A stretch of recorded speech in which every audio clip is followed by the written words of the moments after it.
It is the face of MSDNC's decline. And by face of MSDNC's decline, I'm talking about identity politics. And I'm talking about Joy Reid, who is going to be the main topic of this video because I'm going to show you guys this at least 3 or 4 times over the course of this video. The ratings at MSDNC are down.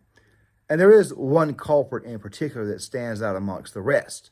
So make sure you guys stick around. Around people just because they're your family. I think there's a level of, need to establish boundaries. And if you feel like you need to establish boundaries with people, whether they're your family or not, I think you should very much be entitled to do so. And I think it may be essential.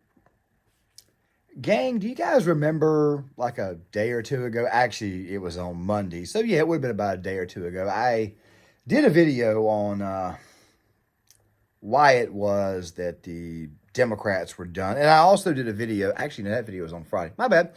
But I did do a video on why it was that Joy Reid was done, or why it was that MSDNC was done, or why it was that the media was done. And lo and behold, the Daily Mail releases a letter saying that CNN is about to axe a lot of their personalities, which is something that was actually reported earlier this year. But the subject matter of the video that I did about the media was actually in regards to MSDNC.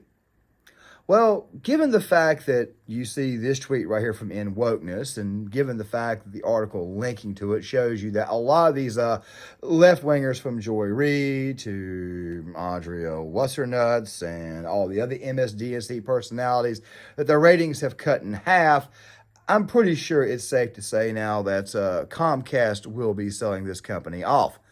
And that right there, of course, is what we're here to talk about. But first, I need to play the funniest man in politics. I need to play this all the way through so that way you guys can see why it is that the mainstream media is, in fact, like I said before, dead.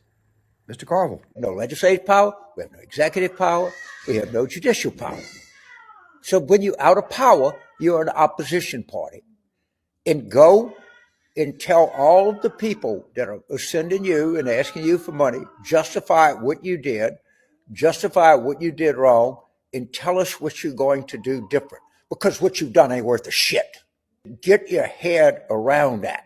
In all of the Washington-based Democrats farting around, going to wine and cheese parties and talking about how misogynistic race comes, get your ass out of Washington and go work on a 2026 campaign and do penance to make up for your goddamn arrogance and stupidity.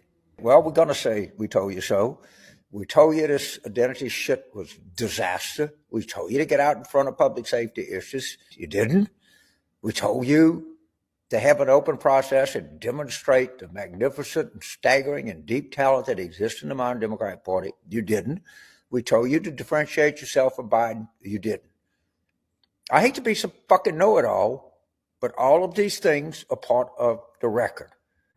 I don't agree with anything that James Carville says, but the guy is absolutely hilarious. I'm pretty sure he would be great to get drunk around. I'm just simply saying, and not to mention the fact he's also a prior service U.S. Marine like myself. So I'm pretty sure there's a lot of good stories there that we could throw around. But of course, Carville's actually 100% correct. It was identity politics that killed this party. And once again, it feels like we're beating a dead horse. But like I said before, this video right here is about why it is that the MSDNC and those ratings are as bad as they are. Well, it's pretty obvious. It's because you gassed your supporters up. You made them believe that Kamala Harris was running a flawless campaign. You made them believe that she was going to win and win soundly and defeat evil Orange Man. But of course, you failed to mention that the identity politics that the country has experienced since Barack Obama's second term kind of led to the massive shift to the right, especially in states like Michigan and Pennsylvania. I'm pretty sure that Josh Shapiro and Gretchen Whitmer are not too happy about their 2028 prospects. As a matter of fact, I don't believe that they will be anywhere near the nomination process for the Democratic Party in 2028. I have my own theory on that because, of course, they'll try to nominate them, but then they'll turn right back around and screw things up because, once again, But yes, it's almost like beating a dead horse. Identity politics. Identity politics is what we've been dealing with for the better part of about maybe 10 to 12 years now. You could argue it's been much, much longer than that. The race card has been played like crazy. The woman card has been played like crazy. And people, once again, have rejected it. You know, people have shifted more and more and more to the right. And, of course, you're seeing that happen this particular election cycle. Once again, I got to bring up the New York Times map, the shift in the country itself. Roughly 5 to 7 points in some areas, even some blue areas. As a matter of fact, Kamala Harris was such a god-awful candidate that she damn near lost the state of New Jersey. Colorado got tighter. Illinois got tighter. Minnesota was tighter. New Mexico was tighter. Even California was tighter. And also, to go on top of that, Virginia almost flipped. This woman was absolutely horrible as nominee. But of course, like I said, this video right here is not so much about her. It's about the media, and it further clamps down on what I said last week about Comcast looking to sell Msnbc. Go back to this tweet right here that I'm putting up for you guys one more time. This tweet is very, very real. These people, for the most part, lost half their audience. Now, some people will say what I said earlier about them gassing up their audience, making them believe that Kamala Harris was going to win, that she was running a flawless campaign, has got something to do with it, but there's also the shoe to drop. But before we get to that other shoe, let's kind of play some highlights of what the media kind of gassed their audience up on. And we hope you'll be with us through the duration. How's everybody doing? First time voting? Yes. How you feeling? Good. You guys doing okay too? Yes, we're doing great. Kamala la la. I was going to ask who you're going to vote for, but I didn't need to. Kamala la la. Because lives matter. First time voting? As you know, this is where the Harris campaign wants to drive up the numbers to sort of counteract that T in the middle of Pennsylvania to counteract the rural votes that the Trump campaign is expected to get. And so what you've seen in the last couple of weeks, if this is an audition for managing a complex organization like the United States, Kamala Harris has passed the audition flawlessly. This has been, in many ways, a perfect campaign. And what the campaign is talking about now is the granular get out the vote effort that you just don't see on the other side. On the other side, you're seeing Charlie Kirk going on X Twitter this morning and begging people to vote. The last week has been a very good close for Kamala Harris, not a good close for Donald Trump. He hasn't been able to fill the rallies. He's addled. He has racist comedians opening it. Whatever. It's been a trashy week for Donald Trump. We got to get out there to counteract those rural votes. Muck those people who live in small towns. You know, there's this great big giant misconception that the left has. They believe that because the population is supposedly like right around 75% urban, they think it's 75% of the country lives in big cities. Not true. Urban is a classification for pretty much all cities of a certain size. It normally starts with small towns. If you actually take all the populations, the metros, and put them together, it's really only maybe about 30% of the country itself, where it is that there's like another 40% to 45% live in smaller towns like the town that I live in. Just saying. And all that smugness and all that arrogance would lead to this. But it sounds like the Harris campaign is sort of keeping things tight in terms of whether or not they're going to string people along into thinking this is going to happen. What they went to that venue tonight hoping to see and witness was a historic election of Kamala Harris to the presidency. Yeah. Was the end of the Trump era as they knew it. And so we don't know the outcome yet, but that is not what they are receiving, and they are being told to go home and wait till tomorrow. And nothing that was true yesterday about how flawlessly this campaign was run is not true now. I mean, this really was. And now you guys can see. The other day, Fareed Zakaria at CNN, the same guy who basically said that Joe Biden did not look like he was going to win the presidency. I did do a video on that earlier this year. He basically came out and gave a, let's just say, a bit of an assessment on what was going on. And by the way, Fareed Zakaria is not the only one who gave an assessment about the Democratic Party. A lot of left-leaning Twitter accounts, and some of these also are social media accounts that you find here on YouTube, the Brian Taylor Colons, the Destinies, all those people there. Their initial reaction was to cry, but then their second reaction and their third reaction, which was the more sane, rational reaction, was to become more Democrat. We'll probably talk about that in a later video, but obviously these people do not learn. Let me go ahead and say this really quick. If you ever talk to someone who's a socialist, if you ask them why it was that socialism failed here or communism failed here, they normally respond with something like, well, you didn't do it correctly, or, you know, we need more socialism or new communism. That is the Democratic Party's response. We need to Democrat more. That's basically what's going on with these people. But getting back on topic. Now, in that video, I talked about how it was that Comcast, who owns MSDNC, and they also own CNBC and a few other networks, would look to offload at least one or two of the properties that they own. And the property that they would most likely be looking to offload would be MSDNC. And by offloading MSDNC, they would also be looking to and I know I'm saying also a lie here, to offload certain personalities, meaning the MSDNC may still yet remain. But of course, some people who are not exactly bringing in the bread or bringing in the ratings, or the people who are seen to be the most hateful or the most damaging to the product, they would be the first ones to go. I've often theorized that the real reason why it was that CNN got rid of Don Lemon was not so much what he had said.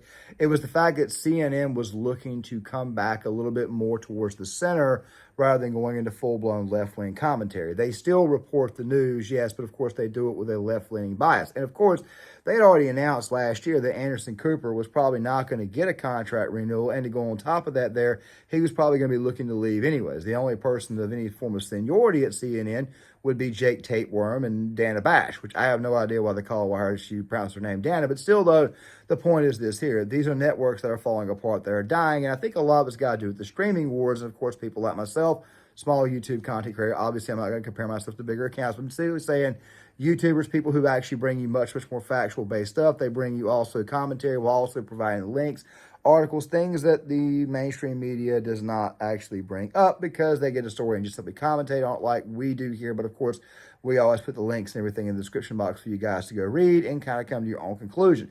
And of course, there are some commentary channels that live stream that actually read the link out to you, which I've heavily considered doing this past year. But of course, health stuff kind of forced me to make some adjustments. And of course, if you saw the video that I did the other day on Veterans Day, the chances are that you do in fact know that changes are coming. I'm kind of rounding out the year with all these takes because of what's recently transpired. But I did say at the very, very beginning of the video that the face of this decline was the woman that we're about to talk about now. So what do you think Joy Reid decided to do in her post-election mortem? Well, here's a taste. We tried to unpack exactly what happened in last week's election and how Donald Trump won. There's one particularly disingenuous argument that has emerged. I think one of the losers here is condescending identity politics. We constantly try to parse out different ways of speaking to different cohorts because our focus groups or our polling shows that so-and-so appeals to such and such. That's not how normal people think. The dominance of identity politics on the left, which made it push for all kinds of DEI policies that largely came out of the urban academic bubble, but alienated many mainstream voters. Okay, guys, there's a lot. And I've said this before, that Joy Reid's facial expressions, everything about her screams the modern left. Pure hatred. Just pure unadulterated hate. Not being able to take any form of criticism, nothing like that.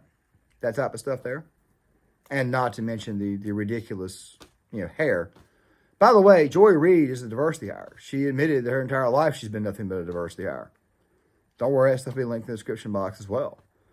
But where do you think she goes with her take? Well, let's finish it up. The idea that identity politics was the problem for Democrats is laughable, considering it wasn't Vice President Kamala Harris who relentlessly focused on race or gender, either her own or anyone else's. That would be Donald Trump. In fact, it was Trump and his running mate, J.D. Vance, who ran an identity politics entire campaign focused on men. They have an identity too, I mean, Trump did walk out to the song, "It's a Man's World" at the Republican convention. And again, all the focus on identity politics came from Trump and Vance, not Democrats.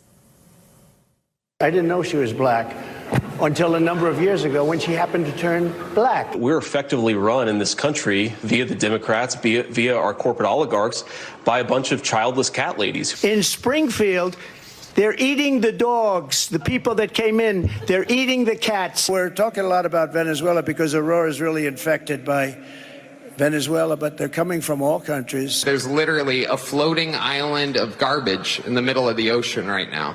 Yeah. I think it's called Puerto Rico. We will get critical race theory and transgender insanity the hell out of our schools. Kamala is for they, them.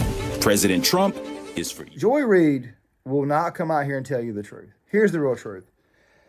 The tea nonsense, I have to say it that way, I'm pretty sure you guys know what I mean by this.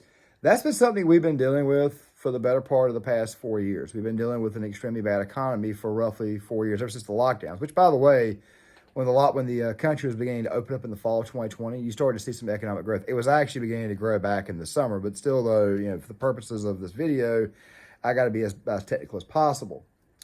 We've been dealing with, what is it? Oh, yeah, that's right. We dealt with a foreign policy disaster, a disastrous Afghanistan pullout, a war that we should have ended on a different note. By the way, that was the current administration that pushed the withdrawal time from May of 2021 to September. Not like that didn't have anything to do with it, but still, though, they love to blame Trump for that debacle, even though Trump was obviously not on watch, had not been on watch for 9 months. What else? Oh, yeah, that's right. The CRT nonsense. We've been dealing with the CRT nonsense since Trump got in office back in 2016.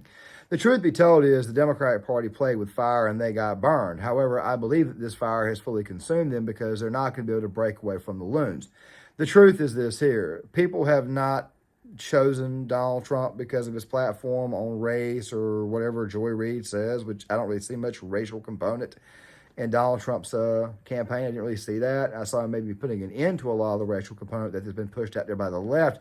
But I think the real reason why it is that people chose Trump, or chose to put Trump back in office, is because people, for the most part, just did not care about the left any damn more.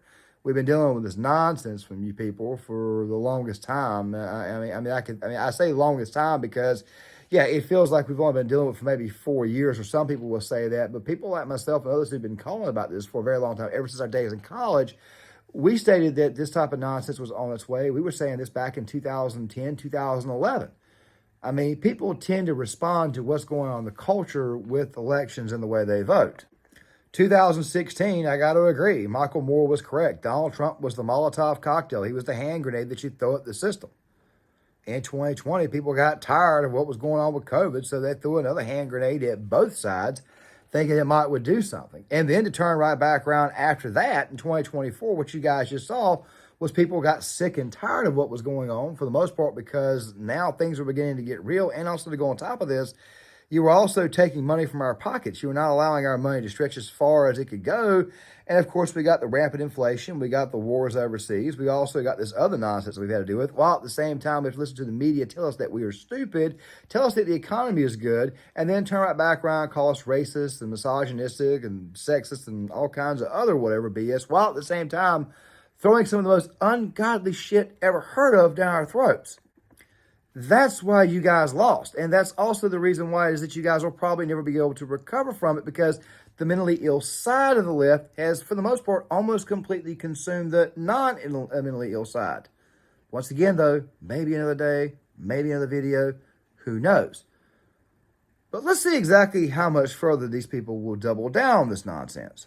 Right? If you are an LGBTQ person and you know someone in your family voted essentially against your rights, or you're a woman knowing that, this man was calling people the B word, J.D. Vance was literally calling Kamala Harris the trash and said, we're going to take out the trash. I know a lot of Black women were incredibly triggered by that. And if you then meet somebody and they voted for the people who called you trash, or if you're Puerto Rican, and someone voted that way, do you recommend, just from a psychological standpoint, being around them? We got the holidays coming up. So I love that you asked this question because, there is a push, I think just a societal norm that if somebody is your family, that they are entitled to your time. Christmas, Thanksgiving, holidays. I can go ahead and tell you guys right now that on Thanksgiving at my family, when we get together, we're not going to be discussing politics. It's not because everybody in the house voted for the same candidate. Trust me, there's some diversity between the crowds of family that I have. But they're not going to be, fighting over politics because they find fighting over politics is just stupid, and it just takes up a lot of time. And of course, it also makes people not like one another. But let's continue. And I think the answer is absolutely not. So if you are going into a situation where you have family members, where you have close friends who have voted in ways that are against you, like what you said, against your livelihood, and it's completely fine to not be around those people and to tell them why, to say, I have a problem with the way that you voted.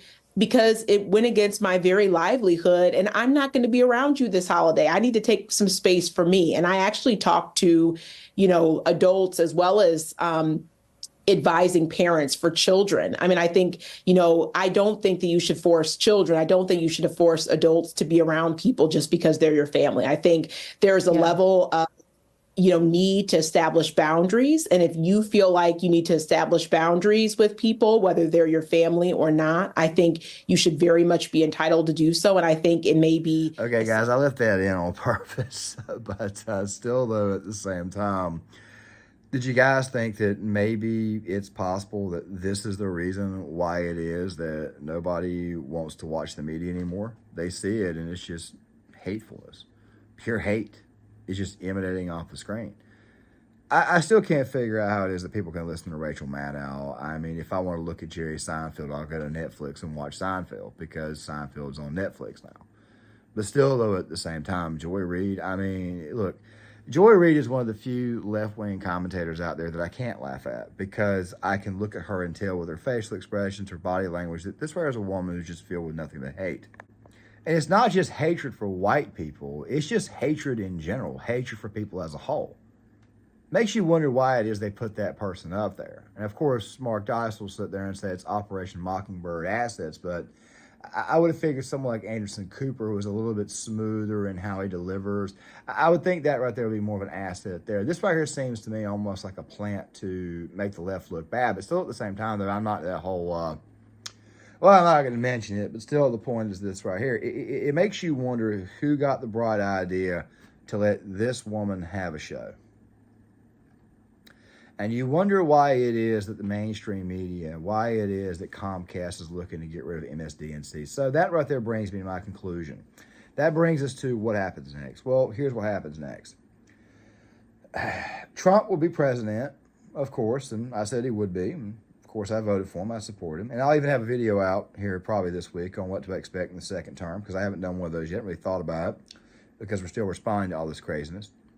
These people aren't getting a bump from Trump getting elected. They probably won't get a bump because people know by now that these people are just all about one thing and one thing only, hate and division. These people are not going to be employed too much longer. And like I said, you guys saw the tweet. It wasn't just Joy Reid, but I chose to focus in on her primarily because Joy Reid is the face of the modern left. She is the face of the current left. It's these types of people who run the left. It's these types of people that the left caters their viewership to. And now you know why it is this company's about to get sold and why it is that these people are about to find themselves getting fired. They got to answer for it. But you guys tell me what you think in the comment section. Make sure you guys hit the like button, subscribe, share the video, sign off in the comments, and I'll see you guys later.